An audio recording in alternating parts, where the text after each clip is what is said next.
Subchapter 4.3. Catherine pulled Maji away from the footbridge over the pond with the salamander creatures and guided her to her room, where she put her to bed for a nap. When she was sure that Maji was fast asleep, she searched for Odie, who she found in his workshop, busy at a bench with an open computer. "Odie, I need to talk to you." "Oh, Pim, I'm sorry, I was so busy I did not see you." Catherine came to Odie's side and lowered her voice. "Odie, listen to me. If this is about the death of Master Solemn, I have heard the news. The whole house knows. You realize a shakeup in the house personnel is underway." Odie returned to his task, tapping at a square keypad. "I believe we all saw that coming, but for now I must finish this keypad entry system. I have told them in the past that this is an antiquated method of security and must be updated to biometrics. Something like, forget about the keypad, Odie. It no longer matters." Odie looked up at her. "But they are expecting. Odie, we are not safe here. We have to leave." "Leave? And go where?" Catherine paused to reconsider. She had arrived at a crossroads regarding Odie, but after a few seconds to weigh her choices, she decided it was worth the risk. "I need your help." "I want you to take me to the stadium administration offices, specifically the computer room." "The stadium? Whatever for?" "Before I tell you more, I have to give you something." "What is it?" "A gift." The words had barely left Catherine's mouth when her arms snapped upward in the blink of an eye. Her right hand latched onto Odie's head. Odie leaned back. "Ah!" Catherine's voice dropped low with purpose and focus. Her eyes bore into him. "AI Catherine requests access to this unit's data and protocol systems. You will comply." Odie shook under the duress of the incursion. "This unit will comply." "Copy and transfer program, M001D. Transfer and install." The transfer took mere seconds, and when it had finished, Catherine released Odie, breaking contact. She watched him to see his reaction. Odie held a hand up to his head. "You gave me a deception program." "Yes." "Why? I could be deactivated if I'm found with this program." "You're going to need it. Now listen to me. My name is Special Agent Catherine Mercer of Interplanetary Security from Earth. I am currently on a mission to apprehend 2 criminals who breached the stadium security last night." Odie struggled to process the forbidden new program he received and the flood of information Catherine had unleashed. "You are a law enforcement agent?" "Yes. The 2 men I am pursuing accessed and copied the auction house's sales records. I need a copy of those records. I need to know where they are going next." "Those records are in the computer room in the stadium." "I know where they are." "I need you to get me past the security patrols, get the clearances, and get me to the computer room."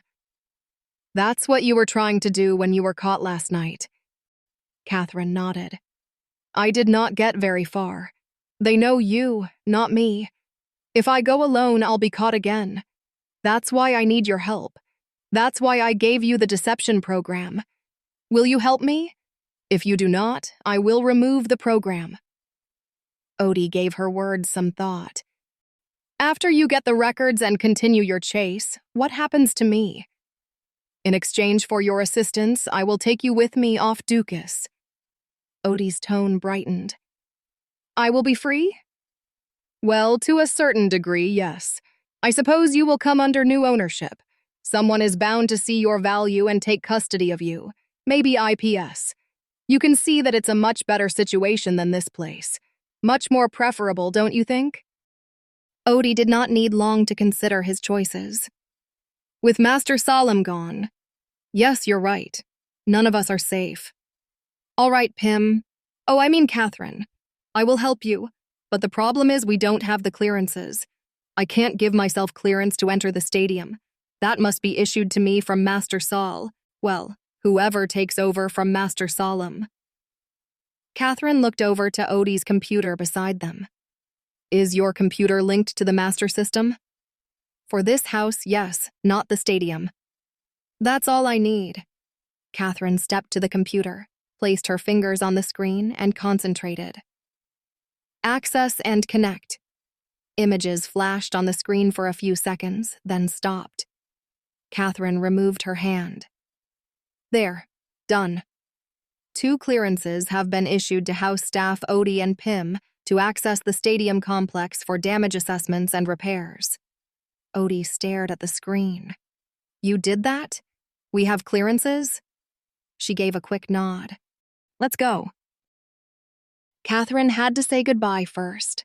She was unsure why this form of pointless sentimentality, which had no importance to her since leaving Equinox, was now compelling her to rush to Maji's room and awaken the girl from her nap. Perhaps whatever power Maji possessed that had drawn the animals to her had also taken hold of the android who once declared that she was more machine than human. Maji. Catherine nudged her with a gentle hand. When she awoke, she surprised Catherine by making brief eye contact before looking aside and throwing her hands around Catherine's neck in a clumsy embrace. Baby. Unaccustomed to such affection, Catherine returned the gesture with an awkward, self-conscious pat on Maji's shoulder. She found herself lucky that Hamani, Dami, and Bosi were not present to watch and eavesdrop on her and Maji. Maji, I am going away now. Baby. I wish I could take you with me, but I can't. Baby. It's very dangerous where I'm going. Those men from Naboo. I think if they wanted to hurt you, they would have done so already. You will be safe here. I can't put you in danger by taking you with me. Baby. Catherine reached into Maji's top and pulled out the necklace with great care. Maji, this belongs to me. It was taken from me. Baby. Catherine stared at the crystal for a long moment, lost in thought. This necklace. It was a gift to me from my father as something to remember him. Catherine grasped the crystal in her fist, released it, and with slow movements returned it to its place in Maji's top. But I'm giving it to you now. Baby.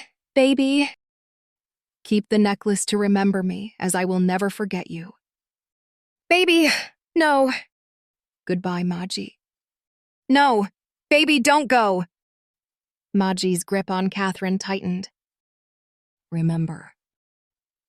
Catherine tore herself away and walked out, leaving Maji on her bed, wailing in tears.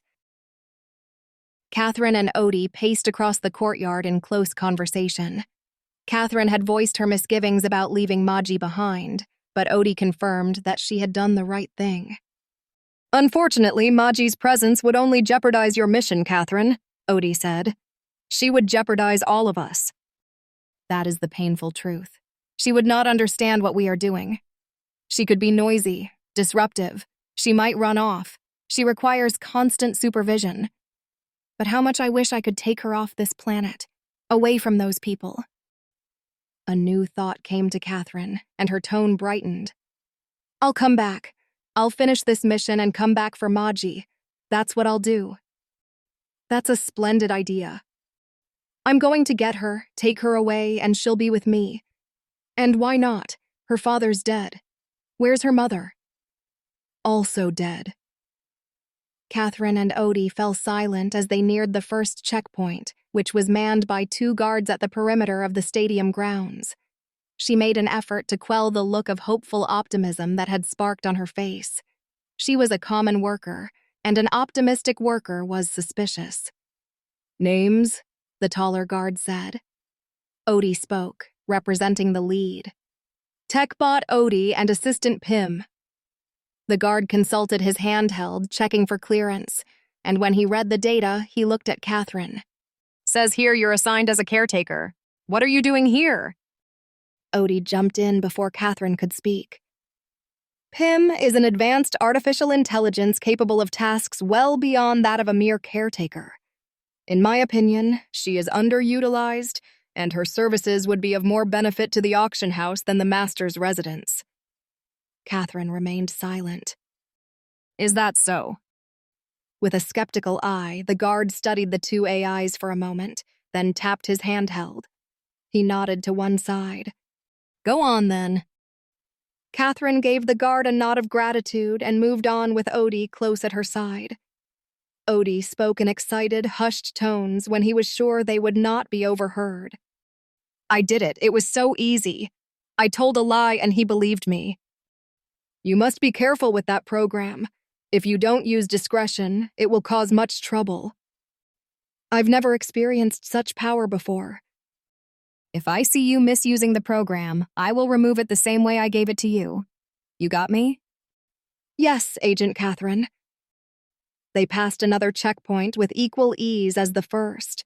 After disappearing around a corner, Catherine made a sudden turn to the left and headed down a service lane between two buildings.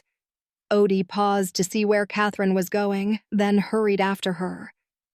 Catherine, that is not the way to the computer room. I know where I'm going. Unless we come to any more checkpoints or guards, your job is done. Just follow me.